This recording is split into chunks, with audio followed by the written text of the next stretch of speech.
అది ఇవి అంటోందనమాట కుంతిదేవి. అది మాస్టర్ మనకి చెప్తోంది ఏమిటంటే, తమ దృష్టిలో ఏది గొప్పదో దానిని సమకూర్చమని ప్రార్థింతురు. ఇది మామూలుగా చేసేటువంటి పని.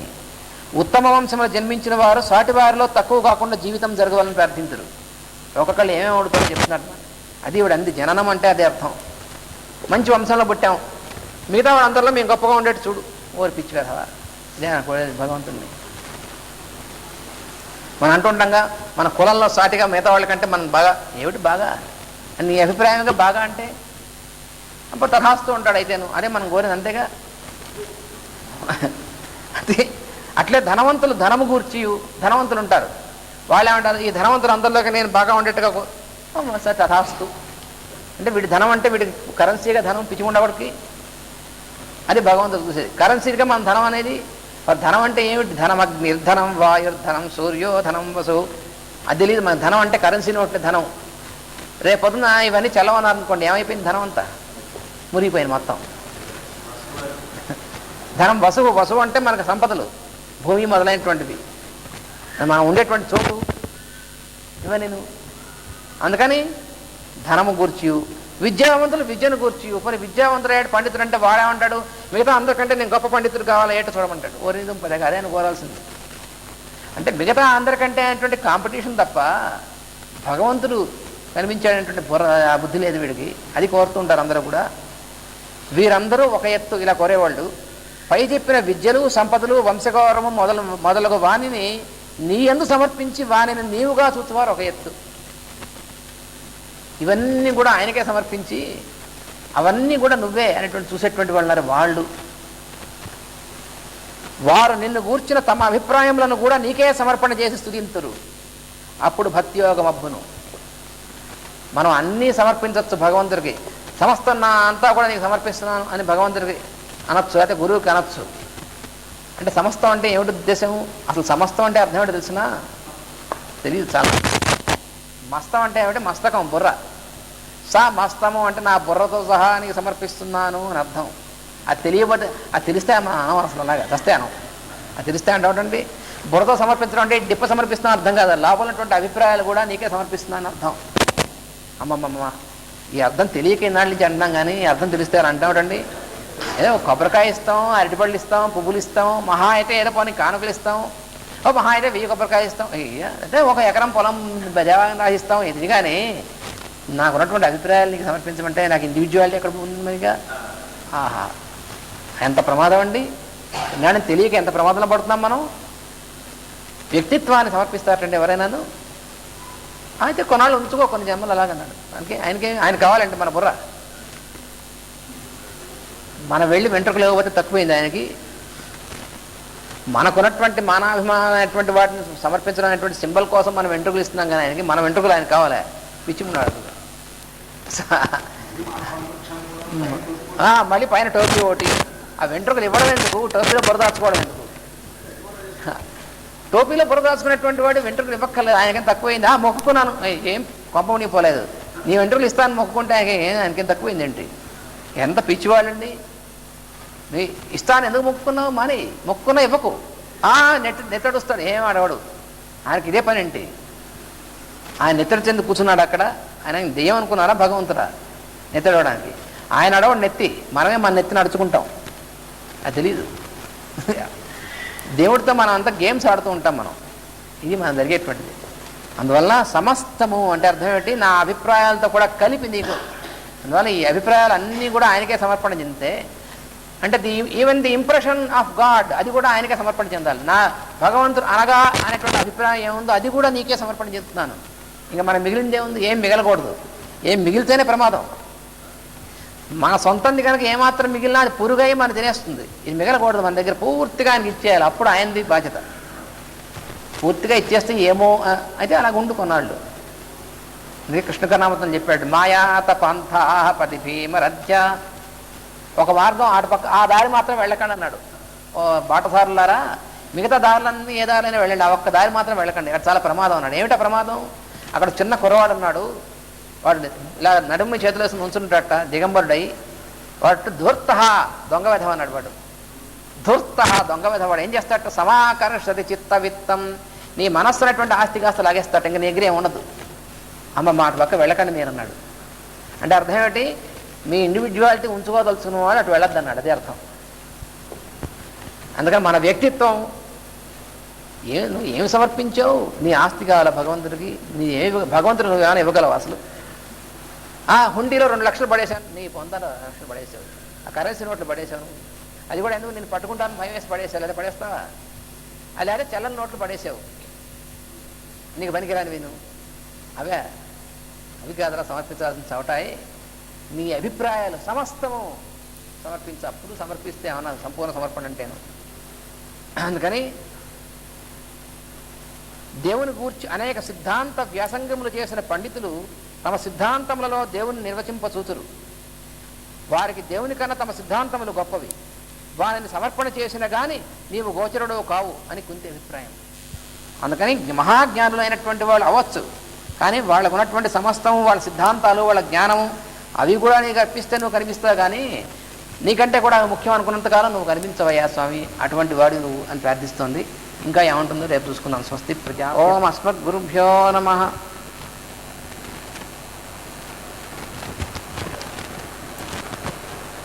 కుంతీదేవి కృష్ణుడితో స్తోత్రం చేస్తున్నటువంటిదై ఇంకా ఈ విధంగా అంటోంది. మరియు భక్తధనుండును నివృత్త ధర్మార్థ కామ విషయుండును ఆత్మారాముండును రాగాది రహితుండును కైవల్య దాన సమర్థుండును కాలరూపకుండును నియామకుండును ఆద్యంత శూన్యుండును విభుండును సర్వసముండును సకల భూత నిగ్రహానుగ్రహకరుండును అయిన నిన్ను దాంచి నమస్కరించిన నవధరింపుము. మనుష్యుల విడంబించు భవదీయ విలసనంబు నిర్ణయింపనెవ్వడు సమర్థుండు. నీకు ప్రియాప్రియములు లేరు. జన్మకర్మ శూన్యుండవైన నీవు తిరియగాది జీవులయందు వరాహాది రూపంబులను, మనుష్యులందు రామాది రూపంబులను, ఋషులందు వామనాది రూపంబులను, జలచరంబులయందు మత్స్యాది రూపంబులను అవతరించుట లోక విడంబనార్థము గాని జన్మకర్మ రహితుండవు అగుటం కాదు, జన్మకర్మ సహితుండవు అగుటం కాదు అని అంటోంది. అంటే ఏమిటంటే భగవంతుడు దేహధారులు అంటే శరీరం ధరించినటువంటి వాళ్ళకి ధనం ఏదండి అన్నారు. అంటే భగవంతుడే ధనం అన్నారు. భగవంతుని మించినటువంటి ధనం ఇంకోటి ఏముంది దేహధారులైనటువంటి వాళ్ళకి? అంటే కోరికలు తీర్చుకొనుటకు సంసార జీవులు ధనమును ఎట్లు ప్రసారము చేయొచ్చు విస్తరింప చేసుకొందురో అట్లే భక్తులు శాశ్వత ఆనందమును అనుభవించుటకు భక్తి ప్రసారము చేయుట వలన పెంచుకొందురు. అది మాస్టర్ గారు ఇచ్చినటువంటి. అంటే మామూలుగా సంసార జీవులైనటువంటి వాళ్ళు, సామాన్యంగా ఉన్నటువంటి వాళ్ళు ఏం చేస్తారంటే వాళ్ళకు ఉన్నటువంటి కోరికలు ఉంటాయి కదా, వాటినే కామములు అంటారు. ఇవి కావాలి ఇవి కావాలని ఆ కోరికలు తీర్చుకునేందుకోసం ధనాన్ని ఎలా విస్తరింపజేస్తుంటారు అన్నమాట. అది సామాన్యంగా చేసేటువంటిది. ఎంత ధనం వస్తే ఆ ధనాన్ని, ఈ ధనం ఇంకాస్త పిల్లలు పెడితే బాగుండు అని చెప్పి విస్తరింపజేస్తూ ఉంటారు. ఆ ప్రయత్నంలో ఉంటారు. ఎందుకని ఇంకొంచెం ధనం ఉంటే ఇంకాస్త మనం అనుకున్నవి చేసుకోవచ్చు అని. కానీ భక్తి సాధన చేసేటువంటి వాళ్ళు ఏం చేస్తారంటే భక్తి అనేటువంటి ధనాన్ని అలా విస్తరింపజేసుకుంటారు. వాళ్ళు ఆ ధనాన్ని విస్తరింపజేసుకుంటారు. భక్తిని ప్రసారము చేయటం వలన పెంచుకుందరు. అది చేసేటువంటి పని. ఎందుకు అది ఏమిటండి భక్తి వల్ల ఏం కొనుక్కుంటామండి అన్నారు. శాశ్వత ఆనందం వస్తుంది అన్నాడు. మామూలుగా ధన ప్రస్తారం చేస్తే ఏమొస్తుందంటే ఏమొస్తుంది, ఏవో కాస్త కొనుక్కుంటాం, కానీ దానివల్ల ఆనందం అనేటువంటిది ఏం రాదు. కానీ శాశ్వత ఆనందం అనేటువంటిది రావాలంటే భక్తి అనేటువంటి దాన్ని, ఈ ధనాన్ని ప్రసారం చేసినట్టుగా భక్తిని ప్రసారం చేయాలి. ఇంకాస్త భక్తి, ఇంకొంచెం వడ్డీతో భక్తి, ఇంకాస్త భక్తి, అలా అనమాట. అంటే మనం స్కీమ్స్ వేస్తూ ఉంటాం చూసారా, బ్యాంకులో వేస్తే ఎంత వస్తుంది డిపాజిట్, లేదా అన్నాడు అది భక్తి కనుక అప్లై చేస్తే ఇంకా కాస్త భక్తి యాడ్ చేస్తే, ఇంకా కాస్త భక్తి యాడ్ చేస్తే అంటే ఏమొస్తుందంటే శాశ్వత ఆనందం వస్తుంది అన్నాడు. అది దేనివల్ల, ఇంక దేనివల్ల రాదు, అది ఏ ధనం వల్ల కూడా రాదు. అందుకని భగవంతుడిని మించినటువంటి ధనం ఇంకోటి లేదు దేహధారులకు. అదే ఏమంటోంది.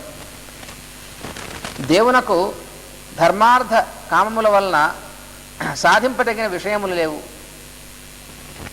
ధర్మార్థ కామములైనటువంటివి, ధర్మార్థ కామ మోక్షాలని 4 పురుషార్థాలు అంటారు వీటిని.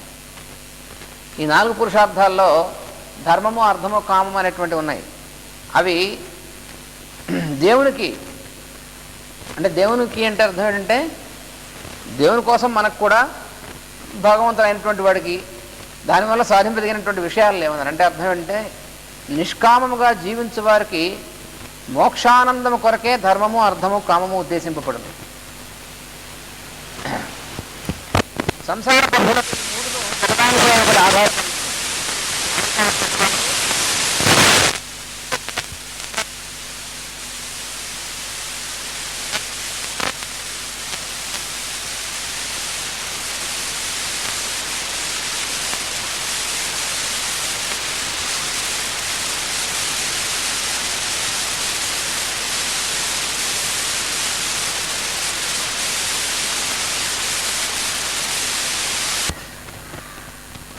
భక్తి యోగం సేవించడానికి ఈ సంబంధం మారిపోవును.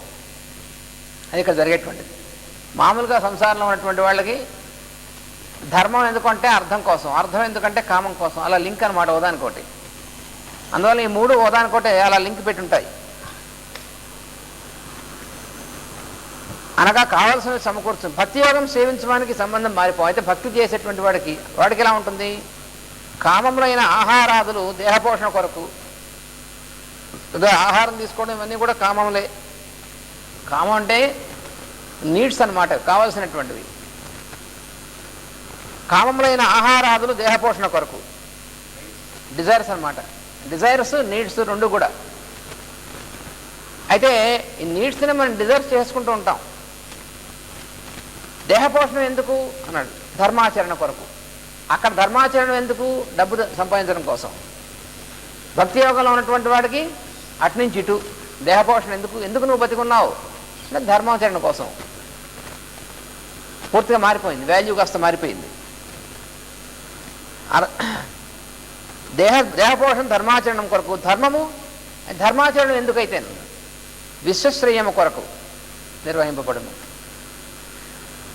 అలా మారిపోతుంది భక్తి అనేటువంటిది యోగం జరిగినట్టయితే. కనుక ధర్మార్థ కామములకు వేరుగా లక్ష్యములు ఉండవు. ధర్మార్థ కామాలకు ఇంకా వేరే ప్రత్యేకంగా ప్రయోజనం, లక్ష్యం ఉండదు. అంతా కూడా ఒకటే, విశ్వశ్రేయస్సు తప్ప ఇంకేం ఉండదు. ఇది భక్తి యోగం ఉన్నటువంటి వాడు. లేని వాడికి మాత్రం ఇది దానికి, అది దానికి అలా ఉంటాయి.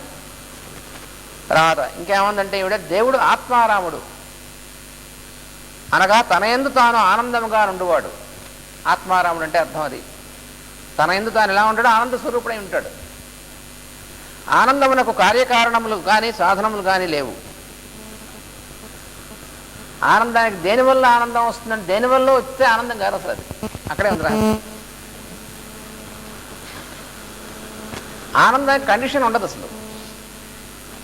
కండిషన్ వచ్చిన కారణములు, ఆనందమునకు కార్యకారణములు కానీ సాధనములు కానీ లేవు. దేని ద్వారా వస్తుంది? సాధనం ఏమిటి ఆనందానికి? ఆనందంగా ఉండడమే. అదేమిటండి?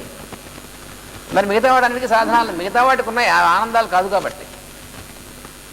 మిగతా వాటికి అన్నిటికీ ఉంటాయి కానీ ఆనందానికి మాత్రం సాధన ఇన్స్ట్రుమెంట్స్ ఏమి ఉండవు దానికి. ఎందుకంటే ఇన్స్ట్రుమెంట్స్ ఉంటే కొనుక్కునే వాళ్ళంగా. మనకు వచ్చినటువంటిది ఇదేమిటంటే ఆనందానికి కూడా ఒక ఇన్స్ట్రుమెంట్ తయారు చేశారనుకోండి, దాన్ని కూడా కొనుక్కోవాలి, షాప్లో పెడతారు ఆనందం ఇన్స్ట్రుమెంట్ అని. అప్పుడు దానికి రేట్లు, ప్రైస్ లిస్టులు, దానికేమో మళ్ళీ టెండర్లు, ఈ చెత్త అంతా ఆనందానికి కూడా వస్తుంది. కానీ ఆనందం వేటికి లొంగదు. అంటే ప్రైస్, నో ప్రైస్, ఆనందం ప్రైస్లెస్. ప్రైస్ అంటే ఆనందం కాదు, ఎందుకంటే ప్రైస్కి ఆనందం ఉండదు కాబట్టి. హ్యాపీనెస్ కెనాట్ బి పర్చేజ్డ్ అన్నారు మాస్టర్ గారు. అంటే దేంతో అయినా కొనగలటండి ఆనందాన్ని. అలా కొనగలిగితే ఎలా ఉండేది? 10 రూపాయల ఆనందం, 100 రూపాయల ఆనందం, 1000 రూపాయల ఆనందం ఇట్లా ఉండేది. అలా ఉండదు. ఆనందం ఒకటే ఉంటుంది దానికి, దేంతో కొనలేరు. పైగా ఒకటి నుంచి ఇంకోటి లాక్కోలేడు. ఎవరికి వాడు పొందాల్సిన ఆనందం కానీ ఒకటి నుంచి ఒకటి లాక్కోవడం, జప్తు చేసుకోవడం ఇలాంటివి ఏమి పనికిరావు. అందుకని సాధనములు అనేటువంటివి లేవు పవనాడు. ఇతర సాధనములచే అది కొనబడదు. దానిని ఆశ్రయించుట మిగిలిన వారిని శోభిల్లు చేయను కానీ దేనివల్లనూ అది లభింపదు. మిగతావన్నీ కూడా శోభిస్తాయి ఆనందం అనేటువంటిది కనుక ఉంటే. అంతేగాని దీనికి మాత్రం ఇంకేది ఆధారం కాదు. నిష్కారణముగా ఆనందం అనుభవించుట ఎరిగిన వాడే ఆనందం పొందుటకు అర్హుడు. ఆనందం పొందడానికి అర్హుడు ఎవడండి? వాడికి ఏం క్వాలిఫికేషన్స్ ఉండాలి? వాడు ఎంఏ పాస్ అవ్వాలా, అయితే ఇంజనీరింగ్? ఏవి కాదు, ఇవేవి అయితే మరి పోనీ వేదశాస్త్రాలు అటు నుంచి వల్ల అది కూడా కాదు. అదేమిటండి? ఒకటే దానికి, ఊరికి ఏమీ కారణం లేకుండా ఆనందంగా ఎవడైతే ఉండగలడో వాడికి అర్హత ఉందట. అదేమిటండి? కారణం లేకుండా ఆనందంగా ఉంటుంది అని మనం ఉండటం లేదు కాబట్టి తెలియదు. కానీ అసలు ఆనందానికి కారణం ఉంటే ఆనందం కాదు, అసలు అక్కడుంది రహస్యం. నువ్వు ఎందువల్ల ఆనందంగా ఉన్నావు అబ్బాయి అని అడిగారు అనుకోండి, నేను బలాన్ని దీనివల్ల ఆనందంగా ఉన్నాను అంటే కాదు అని అర్థం అనమాట. అయిపోయింది. అందుకని ఆనందంగా ఉండేందుకు అర్హత క్వాలిఫికేషన్ ఏమిటన్నా ఒక్కటే ఒక క్వాలిఫికేషను, నిష్కారణంగా అకారణంగా ఆనందంగా ఉండడం. వాడే పొట్టిపెట్టిన వాడు, వాడికి మాత్రం వాడు ఎప్పుడు జీవితంగా ఆనందంగా ఉంటాడు. కారణంగా చూపించాడా అయిపోయింది, వాడు లిమిట్, ఇంకా ఆనందం లేదు, పోవడం వాడికి పోతుందన్నమాట అది. అందుకని ఆనందము దైవం, ఎందుకంటే ఆనందం దైవస్వరూపం, అది కారణం. ఆనందం బ్రహ్మేతి వ్యజానాత్ అన్నాడు చివరికి ఉపనిషత్తులో. వాడు మొట్టమొదట ఏమన్నాడంటే అన్నం బ్రహ్మేతి వ్యజానాత్ అన్నాడు. వాడు ఒక ఋషి కొడుకు. భృగుర్వై వారుణి వరుణం పితరముపససార. వారుణి అయినటువంటి భృగు తండ్రి దగ్గరికి వెళ్ళి, నాన్నగారు నాకు తెలిసింది విషయం అంతా అన్నట్టు. ఏమిట్రా అబ్బాయి అన్నట్ట. అన్నం బ్రహ్మే దివ్యజానాత్, అన్నమే పరబ్రహ్మం అని నేను తెలుసుకున్నాను. చాలా మంచిది రా అబ్బాయి అన్నాడు మా నాన్నగారు. మళ్ళీ కొంతసేపు అయిన తర్వాత, అదే ఇంకేదో ఉందండి నాన్నగారు అన్నాడు. అయితే మళ్ళీ తెలుసుకురా అన్నాడు. మళ్ళీ తపస్సు చేయన్నాడు. ఇంకేదో ఉందని నీకు అనిపిస్తోందిగా, తపస్సు చేయన్నాడు. మళ్ళీ చేశాడు. ఈసారి పైకి తెలిసిందండి ఆనందం అంటే ప్రాణం బ్రహ్మే దివ్యజానాత్ అన్నాడు. జ్ఞానాక వాళ్ళలో పుట్టించాడు మాట ఇది. అదే ఆయన చేసినటువంటి పని. సరే, మనోబ్రహ్మే దివ్యజానాత్, మనస్సే బ్రహ్మాండే అన్నాడు. సరే మంచిది నాయన అన్నాడు. మళ్ళీ కొంతసేపు అయిన తర్వాత, కాదంతా ఎందుకంటే ఏదో అన్నట్టు అనిపిస్తాగానే వెళ్ళి మళ్ళీ తపస్సు చేయన్నాడు.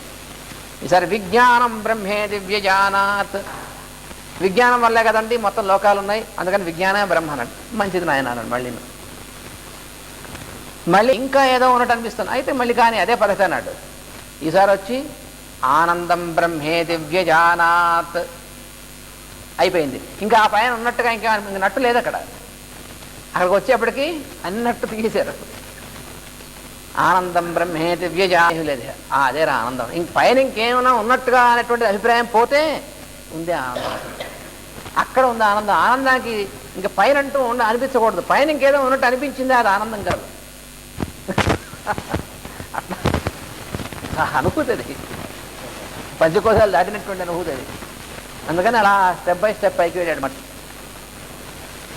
అదే కనుక అరే కదా వాడు ప్రాణం అన్నం బ్రహ్మేది వేజనాథ్ అన్నప్పుడు, అదే కాదురా అబ్బాయి ఆనందం బ్రహ్మ వేజ అంటే అదేమిటండి అంటాడు వాడు. ఎందుకంటే వాడికి అనుభవం రాలేదుగా. ఎందుకని ఆనందం అనేటువంటిది అనుభూతిప్రదమైనటువంటిది. అనుభవం వస్తే వాడికి ఆనందం అని తెలుస్తుంది. కానీ వాడు అసలు అప్పటిదాకా పంచదార తెలియదు అనుకోండి. పంచదార అంటే వస్తు విశేషం అని తెలుసు, దాని రుచి తెలియదు అనుకోండి. ఒరే అబ్బాయి పంచదార తీయగా ఉంటుంది అంటే, తీయగా అంటే అంటాడు. అంటే ఏం చెప్తాడు వీడు? తీయగా అంటే నాలుగు మీద వేసుకుంటే వాడికి కలిగినటువంటి అనుభవాన్ని తీపంటారు. కానీ అనగా అని ఒక గంట సేపు చెప్పాను అనుకోండి, చెప్పినా మీకేంటి నాలుగు తీపి పడదు. అందుకని ఆనందం అనగా అని చెప్పడం కాదు, ఆనందం వాడికి అనుభూతి రావాలి. వాడికి ఎలా వస్తుంది? ఇలాగే వస్తుంది వాడంతా వాడి ప్రయత్నం. అంటే వాడు ఆనందించడం వల్లే ఆనందం కలుగుతుంది, కానీ ఇంక దేనివల్ల కలగదు. అబ్బా ఇదేమిటండి అన్నాడు. అంతే మరి. అంత కష్టమా అంటే, కష్టం అనుకుంటే కష్టం.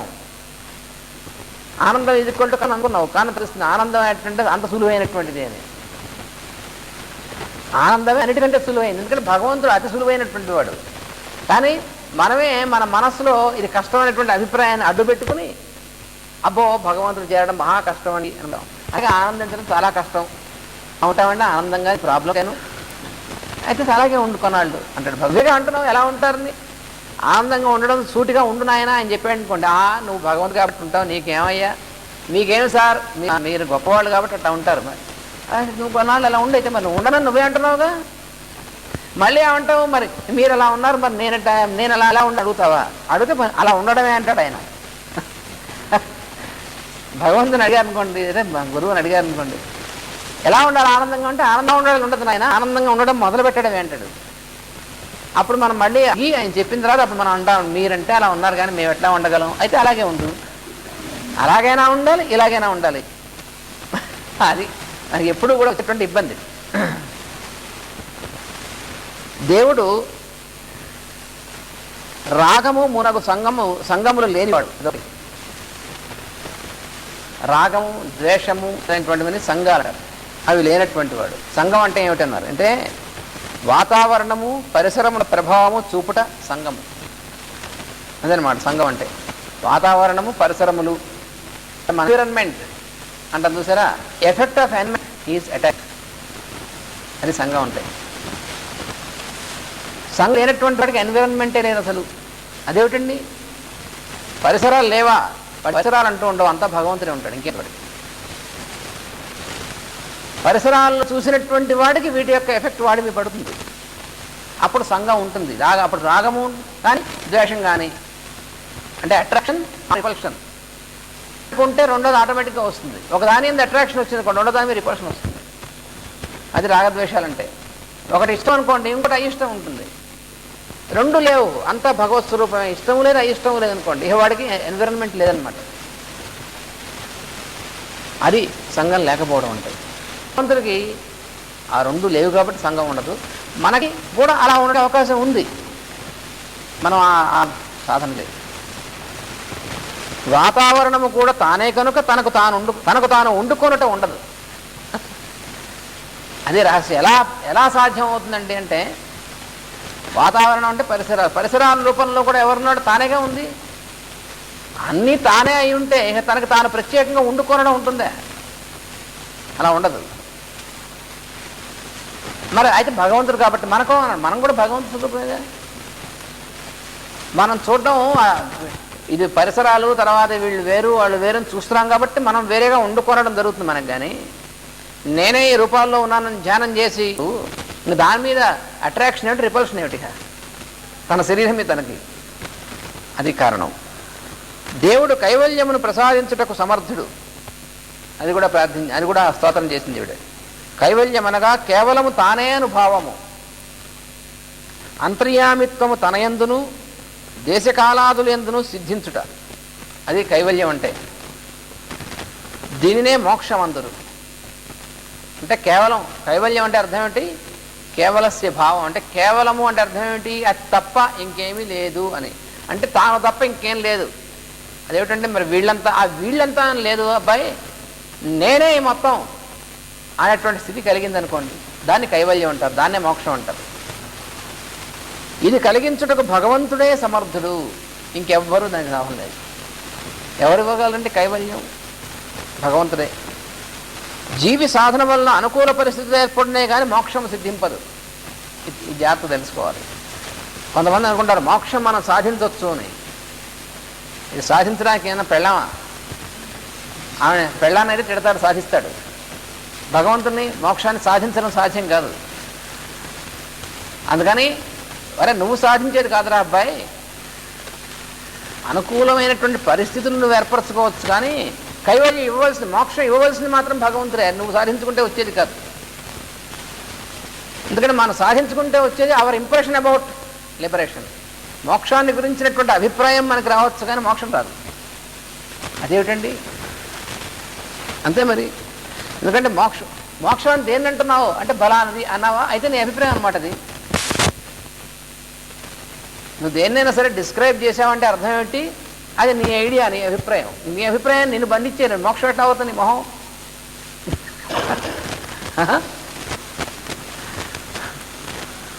అది ఫైన్, చాలా అద్భుతమైనటువంటి అభిప్రాయం అవ్వచ్చు కానీ అద్భుతంగా బంధిస్తుంది.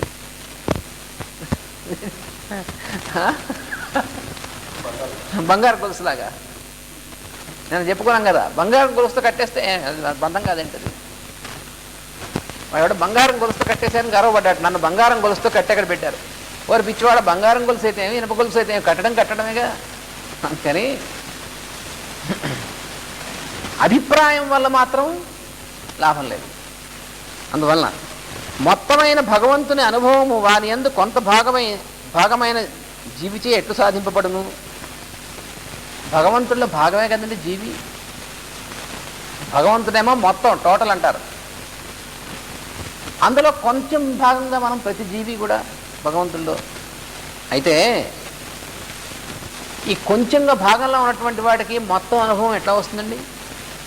వాడంతటి వాడికి వాడు భాగంగా అస్తిత్వం లేకుండా ఉంటే అప్పుడు మొత్తం అనుభవం వచ్చే అవకాశం ఉంది. కానీ భాగంగా అస్తిత్వం ఉంది. దాన్నే మనకేమంటారు మామూలు సైంటిఫిక్ టర్మ్స్లో, the part cannot describe the whole అంటారు కదా. అందులో ఉన్నటువంటి భాగమైనటువంటిది మొత్తాన్ని ఎటాచ్ చేస్తుంది. అది సాధ్యమైంది కాదు కదా. అందువల్లనే మనం ఎంత భగవంతుడిని భావించినా అంతకు పైన మించి ఉంటాడు భగవంతుడు, మన భావాన్ని మించి. ఎందుకని మనం అందులో భాగం. మనం ఎలా భావించగలమండి పూర్తిగా? మనం భగవంతుని ఎంత బ్రహ్మాండంగా భావించినప్పటికీ మన భావన, అది మన భావనే తప్ప అంతకు అవతలు ఉంటాడు భగవంతుడు. ఈ భావన మాత్రమే భగవంతుడు కాదు, ఈ భావాన్ని మించినటువంటి వాడు భగవంతుడు. అంటే నువ్వు ఎంత భావించగలవు నీ మొహం? జీవి అందున్న దైవాంశయే కైవల్య స్థితిని ప్రసాదించను. కైవల్య స్థితి, మరి కైవల్య స్థితి ప్రసాదించాలంటే భగవంతుడు ప్రసాదించాలన్నారు. మరి భగవంతుడు ఎట్లా? అరే నీలో ఒక అర్థం అవ్వాలంటే మనం ఏదో ఒక ఆఫీసు, ఈ పోస్ట్ ఆఫీస్లో మనం ఏదో డిపాజిట్ చేశాము. అక్కడ సెంటర్లో ఉన్నటువంటి పోస్ట్ ఆఫీస్లో వాడు ఏదో శాంక్షన్ చేశాడు అనుకోండి. శాంక్షన్ చేస్తే డబ్బులు అక్కడి నుంచి పంపిస్తారా, ఇక్కడ ఇస్తారా? మన ఊళ్ళో ఉన్న పోస్ట్ ఆఫీస్లోనే ఇస్తారు కదా. అదే మరి వాడెవడో శాంక్షన్ చేసింది అక్కడే, కానీ ఇచ్చేది ఇక్కడ. అలాగే మన లోపల ఉన్నటువంటి భగవంతుడి యొక్క అంశం ఉందే, అక్కడే అదే మనకు కైవల్యం ఇస్తుంది. ఆ భగవంతుడే. అదేమిటండి చిన్న భగవంతుడు కదా పిచ్చివాడా? ఆ భగవంతుడు యొక్క ఈ చిన్న పోస్ట్ ఆఫీస్ అండి. చిన్నదేమిటి? ఇక్కడ మీ ఊరు చిన్నది కాబట్టి ఇలా కనిపిస్తోంది ఈ పోస్ట్ ఆఫీస్. పెద్ద ఊరు కానీ పెద్ద పోస్ట్ ఆఫీస్ కానీ, పెద్దదైనా చిన్నదైనా పోస్ట్ ఆఫీస్ ఒకటేగా ఏమండి. బ్యాంకు, పోస్ట్ ఆఫీస్ ఏవైనా పెద్దవాడిని చిన్నవాడిని, పెద్దదో చిన్నదో నీకెందుకు? నీకు ఎక్కడ శాంక్షన్ అయినా నీకు ఇందులో ఇస్తారు. అలాగా మనలో ఉన్నటువంటిది ఆ చిన్న భగవంతుడు. నీ మొహం చిన్న నిప్పు పెద్ద నిప్పు అన్నట్టుగాను. అందుకని కైవల్యం ఇవ్వడానికి అఖిలాండ కోట బ్రహ్మాండ బ్రహ్మాండంగా దిగిరావక్కర్లే, మన లోపల ఉన్నటువంటి ఆ అంశతాలు. కాలము దేవుని రూపము. ఇంకో స్తుతిస్తుంది. కాలమును అతడు సృష్టిలోని సర్వమును నియమించును. కాలం అనగా పరస్పర శక్తి. కాలం అంటే సృష్టిలో ఉన్నటువంటి ధర్మాల్ని వ్యక్తం చేస్తుంది, చేసి వాటికి పరస్పర సంబంధం తెలియజేస్తుంది ఈ కాలం అంటే. అంతే అర్థమేంటి? ఉదాహరణకి విత్తనం భూమిలో పాతాం, దానిలో నుంచి మొలక వచ్చుట అనేటువంటి ధర్మం చూసారా? ఇవాళ విత్తనం పాతాము, రేపు మొలక బయటికి కనిపించింది. ఈ ఇవాళ పాతే రేపు కనిపిస్తున్నటువంటి ధర్మాన్ని ఇవాళ పాతడానికి రేపు అందులో వచ్చిన దానికి ఉన్నటువంటి పరస్పర సంబంధాన్ని సూచిస్తున్నటువంటిది కాలం. అదే ఉదాహరణ. సన్నివేశం మారిపోయినట్టు కనిపిస్తుంది. ఆ రెండుకి ఉన్నటువంటి సంబంధం ఏమిటి? ఇది కాలం అన్నమాట. ఇది ప్రకృతి కనుక దేవుని స్వరూపము. ఈ కాలమే ప్రకృతి యొక్క స్వరూపం కాబట్టి ఇది దేవుడి యొక్క వ్యక్తమైన రూపం. దేవుడు అవ్యక్తుడు, మరి ఆయన వ్యక్త రూపం ఏది? ప్రకృతే, కాలమే. ఇది కనిపిస్తుందిగా. ఈ కనిపిస్తున్న దాన్నేమో నువ్వు దేవుడు కాదంటావా? కనిపించిందేమో ఎక్కడో ఉన్నాడు దేవుడు కనిపించలేదంటావా? అదెట్లా మరి? కనిపించేదంతా ఆయన యొక్క స్వరూపమే కదా. తర్వాత ఆది అంతము లేనివాడు దేవుడు అని ఇంకో మాట అన్నారు. ఈ రెండును గమనించువారి మనస్సులో పుట్టినవి కానీ అంతకు ముందు ఉండవు. భగవంతుడు ఎప్పటి నుంచి ఉన్నాడు? మనం పుట్టకముందు ఉన్నాడు కదా. మనం పుట్టిన తర్వాత మన మనస్సు, మనం పుట్టినప్పటి నుంచిగా మన మనస్సు ఉంది. మన మనస్సు పుట్టాక కదా మనకి ఏది మొదలు ఏది తర్వాత అనేటువంటిది అభిప్రాయం వచ్చింది. ఈ పుట్టకముందు ఉన్నటువంటి వాడు దీంతో ఎలా బంధిస్తావు నువ్వు? అందుకని ఆది అంతం ఎవరికి ఉన్నాయి? మనకున్నాయి.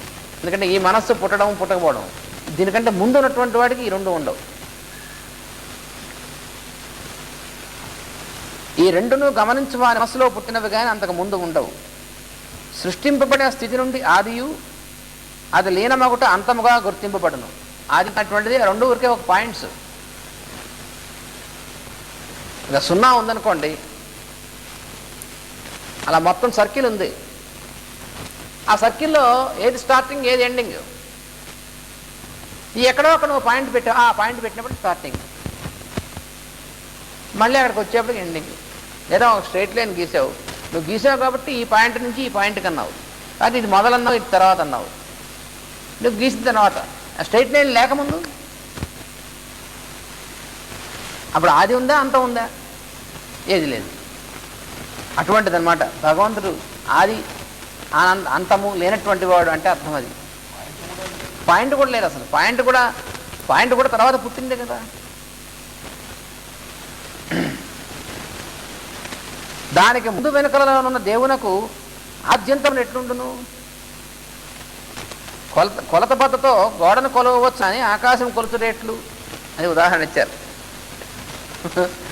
నువ్వు కొలత బద్ద తీసుకుని దేన్ని కొలుస్తావు? వస్తు విశేషం ఉంటే ఒక గోడ తలుపు వస్తు విశేషం దీన్ని కొలవచ్చు, కానీ ఆకాశంలో కొలత బద్ద పెట్టింది నీ మొహం. అలా భగవంతుడికి ఆది అంతం ఎలా ఉంటాయి? కొలతలు వేయబడిన వెనుక వచ్చినది కొలత బద్ద. అందుకే దీనిలో లాజిక్ అదనమాట. కొలతలు వేసే కొలత బద్దతో కొలవాలంటే ఎవడు ఉండాలి? కొలిచేవాడు ఉండాలి. వాడు పుట్టినప్పుడు, వాడు పుట్టాక వాడు బద్ద చేసుకుని వచ్చాక అప్పుడు వాడు కొలిచేది. అది వాడు పుట్టక ముందు ఉన్నవాడిని వీటితో కొలుస్తాడు. అందుకనే ఋగ్వేదంలో ఉన్నటువంటి విష్ణు సూక్తాల్లో పరో మాత్రయా తన్వా వృధాన నతే మహిత్వమన్వశ్నువంతి అంటాడు. మాత్రయా పరహ, మాత్ర అంటే మెజర్, కొలతలు. పరో మాత్రయా అంటే కొలతలకు అతీతమైనటువంటి వాడిగా తన్వా వృధాన నీ శరీరంతో నువ్వు వృద్ధి పొందావయ్యా అన్నాడు. ఇది దాని అర్థం. పరో మాత్రయా తన్వా వృధాన. అందువలన నతే మహిత్వం అన్వశ్నువంతి, అందువల్ల నీ మహిమను ఎవరు కూడా అంతు పట్టలేరు, తెలుసుకోలేరు అన్నాడు. కొలతలకి అతీతమైనటువంటిది నీ స్వరూపం. ఇంకా తెలుసుకుంటాం మేము నీ స్వరూపాన్ని అంటాడు ఆ మంత్రంలో. అలాగే ఇక్కడ కూడా కొలతలు వేయువాడు పుట్టిన వెనుక వచ్చినది కొలత బద్ద. అట్లే కాలము మొదలు చివర అన్నవి జీవుల మనస్సులకు సంబంధించినవి కానీ అంతకు ముందున్నవి కావు. మరి ఇంతకు ముందు నువ్వు లేకముందు ఏముందో దాన్ని నువ్వేలా కొలుస్తావు? అసలు ఈ సృష్టి ముందే నువ్వు సృష్టి వచ్చిన తర్వాత, అందులో గ్రహగోళ తరకాదు వచ్చిన తర్వాత, సూర్యగోళం వచ్చిన తర్వాత, అందులో భూమి పుట్టిన తర్వాత, అందులో ఇప్పుడు కదా పుట్టింది. ఇవి ఏమన్నాడంటే దేవుడు విభుడు అందావిడ. విభుడు అనగా ఆజ్ఞకు అడ్డు లేనివాడు. ఆయన ఆజ్ఞకు ఏమీ అడ్డు లేదు. అది విభుడు. విభుత్వం అంటే అర్థం ఏమిటి? మాస్టరీ. అదే విభుత్వం అంటే ఆయన ఆజ్ఞకు ఏమీ అడ్డు లేదు అన్నాడు. సృష్టిలో జరిగిన దానిని బట్టి విధానము తెలుసుకున్నట్టు మాత్రమే సాధ్యం. తెలిసిన విధానమును బట్టి ఇటు జరుగునని నిర్ణయించడం సాధ్యము కాదు. ఏమండి, మబ్బు వచ్చింది, వర్షం పడింది తర్వాత వర్షం పడింది, ఇంత వర్షం పడింది అప్పుడు కొలవచ్చు. సెంటీమీటర్ పడిందా, మిల్లీమీటర్ పడిందా, ఇవన్నీ పడిన తర్వాత. అంతకుముందు వర్షం ఇక్కడ తప్పకుండా ఇంతే పడి తీరుతుంది చెప్పండి. ముందు అసలు ఒక్కోసారి వర్షం డెఫినెట్గా పడుతుంది ఇక్కడ అన్నప్పుడు అసలు పడదు కూడా. ఏ అంటే నీ చేతులు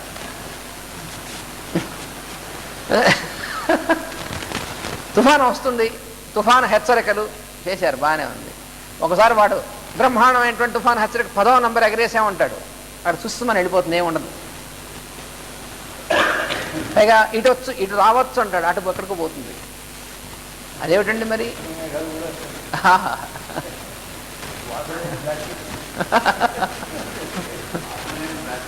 అదే అందువల్ల జరిగిన తర్వాత ఇలా జరిగింది అనుకోవాల్సింది. కానీ అయితే అలా జరిగింది కాబట్టి ఇప్పుడు ఇలా జరుగుతుందని నువ్వు ఏది చెప్పడానికి లేదు.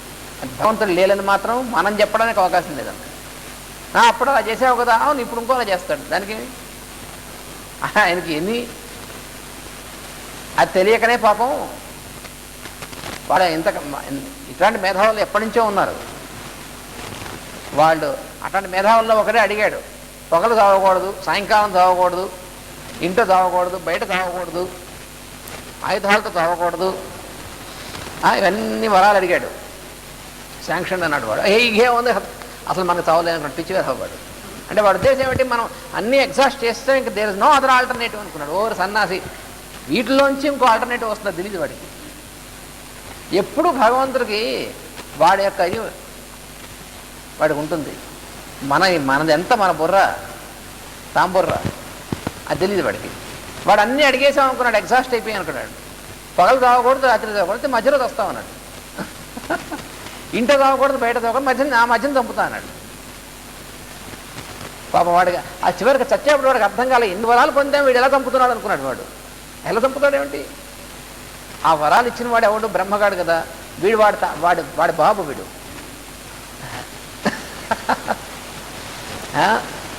బ్రహ్మ వరాలు ఇస్తే బ్రహ్మ తండ్రికి ఇవేమి వర్తిస్తాడండి, పిచ్చి వేసోగాని వీడు. అట్లా ఉంటుంది. అందుకని ఇలా జరిగిన తర్వాత ఇలా జరిగింది అనుకోవాల్సిందే, కానీ అప్పుడు ఇలా జరిగింది కాబట్టి ఇప్పుడు ఇలా అనుకున్నటువంటిది ఎవరికి సాధ్యం కాలేదు, కాదు ఎప్పుడు. అదే అందుకని విభుడు అంటారు భగవంతుని. విభుడని ఎందుకంటారంటే ఎందుకు, ఆయన ఇష్టం.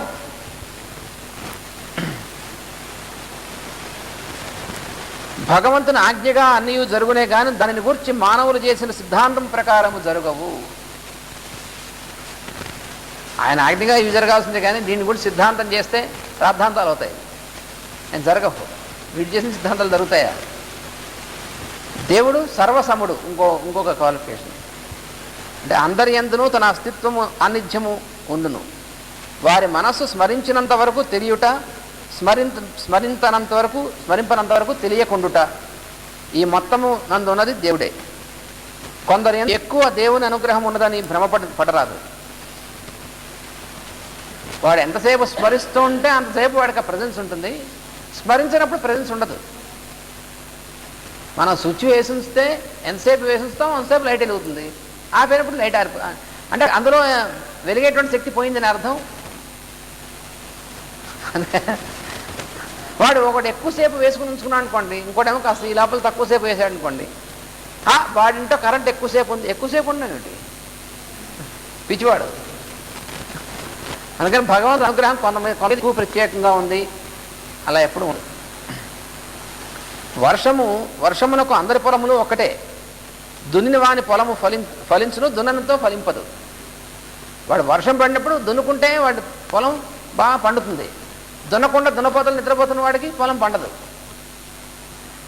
అంతేకాని వర్షం ఇదేమన్నా వర్షం ఏమన్నా డిపార్ట్మెంటా, ఇరిగేషన్ డిపార్ట్మెంటా వర్షం? కాబట్టి పొలంలో కాస్త ఎక్కువ నీళ్ళు వదిలి, లేకపోతే వాడు మినిస్టర్ గారు మేనమామ కొడుకు కాబట్టి ఎక్కువ నీళ్ళు వదిలి వర్షం ఉందేంటి అలాగా. వర్షాన్ని కూడా ఎప్పుడో మనకి అదుపులో పెట్టుకునేవాడు, చస్తే ఉండదట.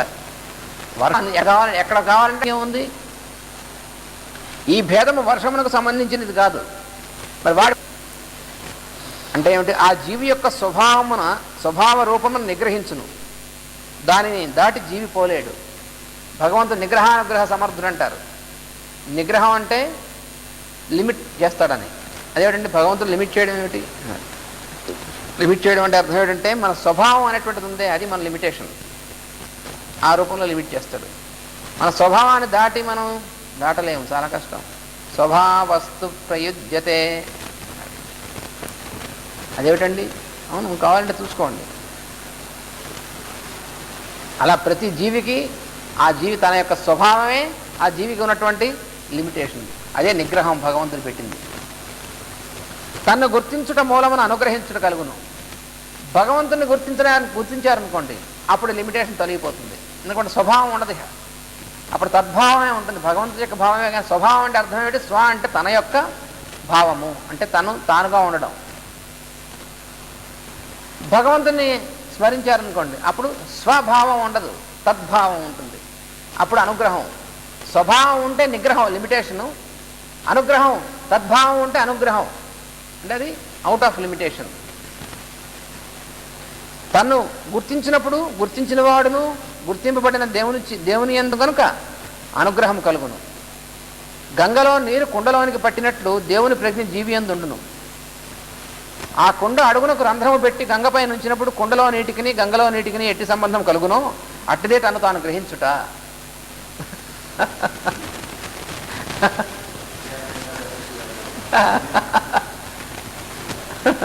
మంచి ఉదాహరణ. గంగలో నీళ్ళు కొండలో పట్టామనుకోండి, పడితే కొండలో నీరు అయిపోయాయి. ఆ గంగలో నీరు కావా? గంగలో నీరే, కానీ కొండలో నీరు. గంగలో ఉన్నటువంటి నీరు అన్లిమిటెడ్, కొండలో ఉన్నటువంటి నీరు లిమిటేషన్ వచ్చింది కొండలో నీరుకి. ఈ కుండ తీసుకెళ్ళి అడుగు కన్నం పెట్టి గంగలో పెట్టండి, అప్పుడు ఏది గంగలో నీరు ఏది కొండలో నీరు రెండు ఒకటే, ఇదంతా కలిసిపోయింది. అది తను తాను గ్రహించడం అంటే. అప్పుడు భగవంతుడు అనేటువంటిది దానిలో అన్లిమిటెడ్ అవుతాడు అన్నమాట. అప్పుడు ఇన్ని విధముల వైభవము గలవానిగా నా మేనలుడైన నిన్ను నమస్కరించి మ్రొక్కెదను. నీవు సంబంధములతో మనుష్యులను మాయపుత్తువు, మాయలు నీకు వినోదములు, నీ లీలలను నిర్ణయింప సమర్థుడెవడు అంటుంది ఆవిడ. అంటే ఇప్పుడు మళ్ళీ రహస్య ప్రకాశంలో ఇస్తారు. ఏమంటే పత్తిని నూలు పోగుగా తీయటం వలన పత్తిగా గుర్తింపబడు తగ్గును. పత్తి తీసుకొచ్చి కదురు పెట్టి నూలు పోగుగా వడికామనుకోండి దారంగాను,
దేంతో వచ్చాం మనం?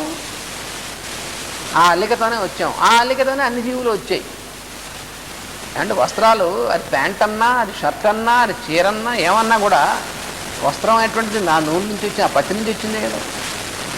కానీ ఇక్కడ ఏం చేస్తున్నాం? ఇది ప్యాంట్ అంటున్నాం, ఇది లుంగి అంటున్నాం, అది షర్ట్ అంటున్నాం. అదేంటంటే అది వేరు వేరు కనిపించట్లే. ఇదే మాయ అంటే. మరి కనిపిస్తోంది సత్యం, కనిపిస్తోంది సత్యమే. ఏం సత్యం అది? అలా కనిపించడం సత్యం, అంతేగాని అది సత్యం కాదు. అలా కనిపిస్తోంది అనడమే సత్యం. అనలిటికల్ థింకింగ్ అంటారు దాన్ని. సింథటిక్ వ్యూ, అనలిటికల్ వ్యూ అని రెండు ఉంటాయి. అంటే అర్థం ఏమిటి? విభాగాత్మకమైనటువంటి దృష్టి, సమన్వయాత్మకమైన దృష్టి. సమన్వయాత్మకమైన దృష్టి ఉన్నవాడికి వాడు ఏం చూసినా అందులో ఉన్నటువంటి పత్తి గుర్తుంచుకుంటాడు. పత్తి గుర్తుంచుకున్నాడు, వాడు వాడుకుంటాడు. ఇవన్నీ చింపేసుకోడు.